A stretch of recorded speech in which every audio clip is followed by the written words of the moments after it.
Hello, everyone. Welcome to Developing Palates. I'm Aaron Loomis, coming to you from the Ventura Cigar Company studio. With me today is Seth Geis. How you doing, Seth? Doing great, man.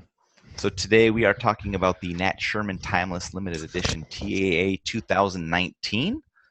This cigar is a Toro 6x49. Comes out of the Casada factory in the Dominican Republic. Wrapper, binder, filler, all from the Dominican Republic. Price point is $14.50, and the cigar was released in May of 2019. So with all that out of the way, Seth, take us through your overall experience. Listen, this was a fantastic cigar, which I think TAA was blessed with getting. I usually don't spend that much time with TAA smokes. I'm not like Coop, but this was great. I thought it was an awesome Dominican puro. Definitely, probably the best one I've smoked in 2019. I think it's also probably one of the best cigars I've smoked this year. I love the body, strength, and flavors. Great transitioning throughout. I just think to me, it goes to show the how great Dominican tobacco. I think Dominican tobacco gets shit on a lot of the times, but this kind of just goes to show what that tobacco can deliver. So I was really impressed with the cigar. What about you, man? Yeah, for me, I had a very different experience than you did, and in the end, it's disappointing because I wanted to have a similar experience to you. But it was primarily wood, some chalky mustiness. A toasted note kind of joined in later, and the final third was dominated by mintiness and the chalkiness. The burn was a bit of an issue. It was wavy, and it got kind of far off a few times. Had to do some touch-ups to kind of keep everything in sync. I just kind of felt the flavor profile was kind of out of whack, and it just wasn't all that enjoyable. But it wasn't off-putting. It was kind of in that middle ground where you're just like, you know, Where's it going? it's not grabbing my attention, but it's not like I need to chuck it because it's offensive. So kind of a bit of a head scratcher for me.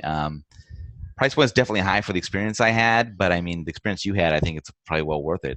Yeah. So it's probably not something I'm going to try again just because of the price point and the experience I had. But I'm all for hoping people have an experience similar to you. I mean, even the cigar when I first lit it up, I was starting to get like a metallic note, and I was like, oh, please don't make it be like at this level at the beginning. But that went away. But it still kind of was in just that middle ground, and I don't know, I couldn't shake it.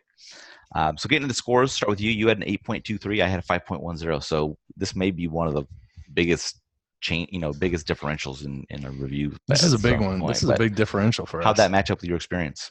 Yeah, I mean, I think it was dead on. So, I loved it. And it's funny. What was the Davidoff that we talked about pretty recently? The Special 7. Yeah. Which I was like, there's like tons of flavors, but like none of it seems to mix. Like Right. this had a lot for me, and everything worked well, and there was good transitioning. So I think it's great. I think it's funny that, Casada's making these great cigars for, in some of these cases for Nat Sherman, but it's like, what else is Casada doing? Right.